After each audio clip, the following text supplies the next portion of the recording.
నా యొక్క బాధ్యతలను నేను నిర్వర్తిస్తా ఉన్నా. ఆ క్రమంలో సమాజాన్ని అంతరాలు లేనటువంటి సమాజాన్ని తీర్చిదిద్దేదానికి నా వంతు కృషి నేను చేస్తా ఉన్నా. బరి తెగించి హద్దులు మీరి ఇష్టానుసారంగా ఆధారాలు లేకుండా నిరాధారమైనటువంటి ఆరోపణలు ఒక ఆదివాసీ స్త్రీతో సంబంధం ఉన్నట్టుగా మీరు చెప్పి ఈరోజు అదే ఆధారాలు మీరు ఎవరెవరికి సబ్మిట్ చేయాల్సి ఉంటుంది అన్నటువంటి విషయాన్ని నేను రాబోయేటటువంటి నా యొక్క ప్రెస్ కాన్ఫరెన్స్లో నేను ఎక్స్ప్లెయిన్ చేస్తాను. ఈ కుట్ర కుతంత్రాల వెనక ఎవరున్నారు అనే విషయాన్ని నేను ప్రశ్నిస్తా ఉన్నా.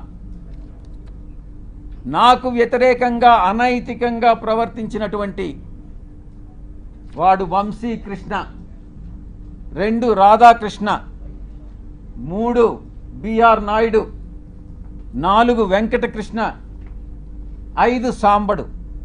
నేను చెప్తా ఉన్నా, తప్పకుండా మీ అందరూ కూడా చట్టానికి లోబడి మీ అందరి మీద చర్యలు తీసుకోవడం జరుగుతుంది. ప్రతిపక్షంలో ఉన్నాడు వీడు విజయసాయిరెడ్డి, ఏం చేస్తాడు లేనని మీరు తేలిగ్గా తీసుకోవచ్చు. కానీ విజయసాయిరెడ్డి ఒక్కసారి పట్టుబడితే ఆ రోజు రామోజీరావు నాతో తగువేసుకున్నాడు. నేను ఏ రోజు రామోజీరావుని కలవలే. 1 సంవత్సరం రోజులు ట్విట్టర్ ద్వారా రామోజీరావుని నేను ఎదిరించా, వేధించా. ఏం చేశాడు? అదేవిధంగా అటు రాజ్యాంగబద్ధంగాను నాకున్నటువంటి ఏ అయితే వసతులు ఉన్నాయో అన్ని వసతులను ఉపయోగించి వీళ్ళందరికీ కూడా బుద్ధి చెప్తాను అన్నటువంటి విషయాన్ని నేను తెలియజేస్తా ఉన్నా. ఇక యూట్యూబ్ ఛానల్స్ కావచ్చు, కొంతమంది సోషల్ మీడియాలో గ్రూప్స్ క్రియేట్ చేశారు. ఆ గ్రూప్స్ కానీ చట్టరీత్యా నేను చర్యలు తీసుకోపోతున్నాను అన్నటువంటి విషయాన్ని నేను మీకు తెలియజేస్తా ఉన్నా. ఆ చర్యలు ఏందనేది కూడా మీకు చెప్పి చేస్తాను. మీకు వెన్నుపోటు పొడిచేటటువంటి ఉద్దేశం నాకు లేదు. మీకు చెప్పి చేస్తాను. ఫస్ట్ మొట్టమొదటిగా మిగతా వాళ్ళని పక్కన పెట్టినా కూడా వంశీకృష్ణ అనే వాడిని మాత్రం నేను వదలను.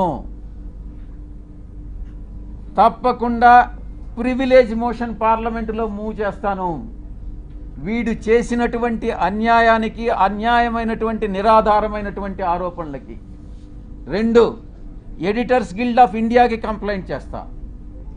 3 ప్రెస్ కౌన్సిల్ ఆఫ్ ఇండియాకి కంప్లైంట్ చేస్తా. నేషనల్ ఉమెన్ కమిషన్కి కంప్లైంట్ చేయిస్తా. నేషనల్ ట్రైబల్ కమిషన్కి కంప్లైంట్ చేయిస్తా. నేషనల్ హ్యూమన్ రైట్స్ కమిషన్కి కంప్లైంట్ చేయిస్తా. ఆంధ్రప్రదేశ్ ఎస్టీ కమిషన్కి కంప్లైంట్ చేయిస్తా. డిఫమేషన్ కేసు ఫైల్ చేస్తా, నేనే చేస్తా. యూనియన్ ట్రైబల్ మినిస్టర్ని కలిసి వీడు చేసేటటువంటి అన్యాయాలు, వీడు చేసేటటువంటి అకృత్యాలు, వీడు చేసేటటువంటి బ్లాక్మెయిల్స్, వీడు చేసేటటువంటి ఇండస్ట్రియలిస్ట్ అందరినీ కూడా పిలిచి వాళ్ళని బెదిరించి నీ ఇండస్ట్రీలో ఇవన్నీ తప్పులు చేశావు, నువ్వు ఇంత నాకు బ్లాక్మెయిల్ అమౌంట్ కట్టు అని బెదిరింపులను కూడా నేను కేంద్ర మంత్రికి నేను విన్నవిస్తా. ఇక నేనే టేకప్ చేస్తా నా మిత్రుల సహాయంతో. ఉమెన్ ఆర్గనైజేషన్స్ ఏవైతే ఉన్నాయో ఆ women organisations, SC ST organisations అందరినీ కూడా సమైక్యంగా ఏకీకృతం చేసి వీడి మీద చర్యలు తీసుకునేటటువంటి ఏర్పాట్లన్నీ కూడా చేస్తాం.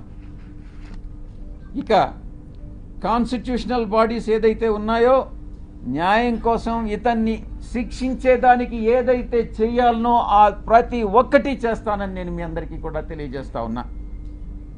ఒక ఆడబిడ్డని, ఒక ఆదివాసీ బిడ్డని బజారుకి ఇచ్చి నా వ్యక్తిత్వం మీద, నా ఎదుగుదల మీద, ఒక పేదలకి సేవ చేయాలి, ప్రజాసేవ చేయాలి అన్నటువంటి ఆలోచన కలిగినటువంటి నా మీద కుట్ర పన్ని ఈ యొక్క వ్యక్తి, ఈ వంశీకృష్ణ అనేటటువంటి వ్యక్తిని ఎటువంటి పరిస్థితుల్లో వదిలేదే లేదు అని నేను ఖరాఖండిగా చెప్తా ఉన్నా. వీటన్నిటికీ మించి ఒక ప్రైవేట్ మెంబర్ బిల్ పార్లమెంటులో సోషల్ మీడియాని, ఇటు ఈ యొక్క వెధవలు ఎవరైతే ఉన్నారో జర్నలిస్టులుగా వీళ్ళని శిక్షించేటటువంటి బిల్లుని ఒకటి ప్రవేశపెట్టాలన్నటువంటి ఆకాంక్ష కూడా నాకు ఉంది అని నేను తెలియజేసుకుంటా ఉన్నా. ఇక అమానవీయ రీతిలో, మానవత్వం లేనటువంటి రీతిలో, ఇన్హ్యూమన్గా, అసహ్యకరమైనటువంటి రీతిలో, జుగుప్సాకరంగా మహా ఛానల్లో ఇష్టారీతిన మాట్లాడితే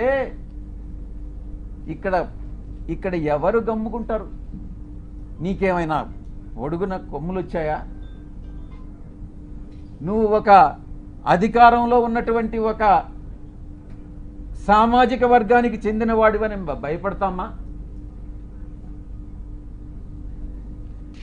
నోడల్ ఎంపీగా ప్రభుత్వ కార్యక్రమాలకు హాజరైనప్పుడు చాలామంది అధికారులు హాజరవుతారు, చాలా అడుగుతారు, చేయగలిగినవన్నీ చేస్తాం. నేను ఇక్కడ ఉన్నప్పుడు ప్రజా దర్బార్ నిర్వహించేవాడిని. చాలామంది ప్రజలు చాలా విషయాలు అడిగేవాళ్ళు, చాలామంది కలుస్తారు. విధి నిర్వహణలో భాగంగా వీళ్ళందరూ కూడా కలవడం జరుగుతుంది. కలిస్తే తప్ప, కలిస్తేనే సంబంధం అంటగట్టేస్తారా? తారతమ్యాలు అనేటటువంటివి లేవా? వయసు అన్నటువంటిది తెలీదా? సహాయం కోసం 1-2 సార్లు నా కార్యాలయానికి వస్తే చాలామంది వచ్చారు, మీలో కూడా చాలామంది వచ్చారు. జర్నలిస్టులు కూడా ప్లాట్లు అడిగారు. నేను చేయగలిగిందంతా నేను చేశాను, విశాఖపట్నంలో ముఖ్యంగా. అప్పుడు జర్నలిస్టులకు తెలీదా? ఒక రాజకీయ నాయకుడిని ఈ రకంగా ద్వారా లబ్ధి పొందకూడదు. ఒకవేళ మీరే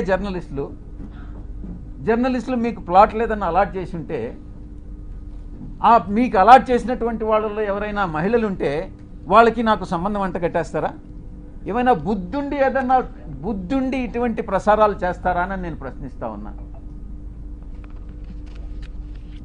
అలాంటి వ్యవహారాల్లో నన్ను తీసుకురావడంలో ఒక పెద్ద కుట్ర ఉంది. దీని వెనక వంశీకృష్ణ వెనక ఎవరుండారు అన్నటువంటి విషయం కూడా నాకు తెలుసు. స్వయాన ఆమె చెప్పింది, ఆ ఆదివాసీ మహిళే చెప్పింది అధికారిని, సాయిరెడ్డి తండ్రి లాంటి వాడు అనని. బుద్ధి ఉండాలి ఎవరికైనా, టెలికాస్ట్ చేసేవాడికి. మనిషి అన్నవాడు మనిషి అయి పుట్టుంటే, కడుపుకి అన్నంగాని తింటా ఉంటే, ఎటువంటి వ్యక్తి కూడా, అటువంటి వ్యక్తులు, మానవత్వం ఉన్నటువంటి వ్యక్తులు ఎవరు కూడా ఇటువంటి విషయాలు టెలికాస్ట్ చేయరు. ఇంకా కూడా చెప్పాలంటే, ఈ వంశీకృష్ణ అనేవాడు ఒక అమ్మ అబ్బకు పుట్టుంటే, వీడు నిజంగా ఒక మనిషి అయి ఉంటే ఇటువంటి అక్రమ సంబంధాలు మనసులో కూడా, మైండ్లో కూడా రావు. వీడు మనిషే కాదు అన్నటువంటి విషయాన్ని నేను చెప్తా ఉన్నా. సాధారణంగా ఇలాంటి కంప్లైంట్స్ వస్తే ఏ పోలీస్ స్టేషన్కో పోతారు. సర్ప్రైజింగ్గా ఈ కంప్లైనెంట్ ఎవరో ఒక కాన్ఫిడెన్షియల్ లెటరు ఎండోమెంట్ కమిషనర్కి ఇచ్చాయట. ఆ బుద్ధి లేని ఎండోమెంట్ కమిషనరు దాన్ని ఎందుకు లీక్ చేశాడో నాకైతే అర్థం కాలే. కాన్ఫిడెన్షియల్గా ఎంక్వైరీ చేయాల్సినటువంటి ఒక అధికారి దాన్ని మీడియాకి ఎలా ఇస్తాడు? అధికారికి బుద్ధి లేదు, తీసుకునేటటువంటి మీడియాకి ఎలా బుద్ధి లేదని నేను ప్రశ్నిస్తా ఉన్నా. నిజాలు ఒకవేళ తీసుకున్నారు, నిజాలు అన్నటువంటివి తెలుసుకోకుండా విచక్షణారహితంగా ఉద్దేశపూర్వకంగా బహిర్గతం చేయడంలో, కుట్రలో ఒక భాగంగా మీరు ఇలాంటివి టెలికాస్ట్ చేస్తారా అని నేను ప్రశ్నిస్తా ఉన్నా. ఈ యొక్క మీడియా, ఒక సెక్షన్ ఆఫ్ మీడియాలో ఇవి ప్రసారం చేయనటువంటివి 4 ఛానల్స్. TV9 ప్రసారం చేయలేదు, 10 టీవీ ప్రసారం చేయలేదు, సాక్షి ప్రసారం చేయలేదు, NTV ప్రసారం చేయలేదు. మిగతా అన్ని ఛానల్స్ ఏదో ఒక రకంగా ప్రసారం చేసినటువంటివే. మీరు ఒక్కసారి చూస్తే ఈ ఛానల్స్ అన్నీ కూడా ఒక సామాజిక వర్గానికి చెంది వెస్టెడ్ ఇంట్రెస్ట్ ఉన్నటువంటి ఛానల్స్ అన్నటువంటిది మీరు అర్థం చేసుకోవచ్చు. ఎవరు టెలికాస్ట్ చేశారన్నటువంటిది కూడా కానీ మీరు ఇంకా కొంచెం లోతుల్లో కానీ వెళితే ఆ యాంకర్స్ కూడా అదే సామాజిక వర్గానికి చెందినటువంటి వాళ్ళు అన్నటువంటిది చాలా స్పష్టంగా తెలుస్తూ ఉంది. ఇంకా ముందుకు రావాలి, ఇంకా ముందు విషయాలు ఉన్నాయి. ఒక వ్యక్తి చేసినటువంటి ఆరోపణలను దృష్టిలో పెంచుకొని ఒక మహిళ క్యారెక్టర్ మీద దెబ్బతీస్తారా? ఒక మహిళ క్యారెక్టర్ మీద దాడి చేస్తారా? ఆ స్థానంలో నేను ఒక్కటే అడుగుతున్నా, ఒరేయ్ వంశీ, నీకు అమ్మ లేదా? నీకు అక్క లేదా? నీకు అమ్మ చెల్లెలు అక్క చెల్లెలకి తేడా తెలియదా? మీ అమ్మ మీద, మీ అక్క మీద, మీ చెల్లెల మీద ఎవరైనా ఇటువంటి ఆరోపణలు చేస్తే నువ్వు నిజంగా మనిషై పుట్టి నీకు చీము నెత్తురుగాని ఉంటే నువ్వు గమ్ముగా ఉంటావా అని నేను ప్రశ్నిస్తా ఉన్నా. వీడు డెఫినెట్గా సమాధానం చెప్పాలి ఈ విషయానికి. ఈ మారెళ్ల వంశీ అనేటటువంటి వాడు, ఆంధ్రజ్యోతి వెంకటకృష్ణ, టీవీ5 సాంబడు, వాళ్ళ పుట్టుక మీదనే నాకు అనుమానం ఉంది. నేను ఈరోజు చెప్తా ఉన్నా పత్రికాముఖంగా, ఒరేయ్ మీ పుట్టుక మీదనే నాకు అనుమానాలు ఉన్నాయిరా. మీ తల్లిదండ్రులకి ఎవరైనా డిఎన్ఏ టెస్ట్ చేయించండి, మీరు కరెక్ట్గా పుట్టారా లేదా అని మిమ్మల్ని అడిగితే మీరు బాధపడతారా లేదా అన్నటువంటి విషయాన్ని ఒక్కసారి మీరు మిమ్మల్ని మీ మనస్సాక్షిని ప్రశ్నించుకోండిరా. అప్పుడు అర్థమవుతుంది మీకు మనసులో బాధ ఏందన్నటువంటిది. ఆరోపణలు చేయడం కాదు, బ్లాక్మెయిల్ చేయడం కాదు, డబ్బులు సంపాదించడం కాదు, మనిషై పుట్టిన తర్వాత సమాజానికి సేవ చేయడం రా ముఖ్యం. మీలాగా డబ్బు సంపాదించుకొని మీ యొక్క స్వలాభం కోసం మీరు ఆనందాన్ని పొందడం కాదురా. ఈ యొక్క ఆవేదన అర్థం చేసుకోవాలి, నా యొక్క ఆవేదన. నేను ఒక్కటే అడుగుతా ఉన్నా, ఇదేనంట్రా మీ జర్నలిస్టిక్ విలువలు? ఇదేనా మీ జర్నలిస్టిక్ విలువలు? ఇక వంశీ విషయానికి వస్తాం. వీడికి బ్లీచింగ్ పౌడర్కి, టాల్కమ్ పౌడర్కి, లేకుండా ఇంకొక కోకైన్కి తేడా తెలియదు. వీడిని అసలు సమాజంలోనే వీడి టాల్కమ్ పౌడర్ అంటారు వీడిని. నేను ఒక్కటే అడుగుతున్నా, ఒరే వంశీ, జర్నలిస్ట్ అనే దానికి ఒక స్పెల్లింగ్ చెప్పరా నువ్వు కరెక్ట్గా? ఎక్కడో చదువు పేరు లేని వాడివి, చదువు లేని వాడివి, విజ్ఞానం లేని వాడివి, ఇంగిత జ్ఞానం లేనటువంటి వాడివి, మీడియాలో చొరబడి అందరినీ మోసం చేసి మిగతా వాళ్ళందరినీ కూడా ఏకంగా ఛానల్ యాజమాన్యంలోకి వచ్చి నువ్వు సాగిస్తున్నటువంటి అరాచకాలు ఏదైతే ఉన్నాయో, నువ్వు చేస్తున్నటువంటి బ్లాక్మెయిల్ ఏదైతే ఉందో, అది సభ్య సమాజం తల ఉంచుకునేలా మీ తల్లిదండ్రులకు తెలిస్తే, మీ అక్క చెల్లెళ్ళకి తెలిస్తే వాళ్ళు కూడా తల వంచుకుంటారు రా వంశీ. ఇది నీ యొక్క పరిస్థితి. ఒక్కసారి మీ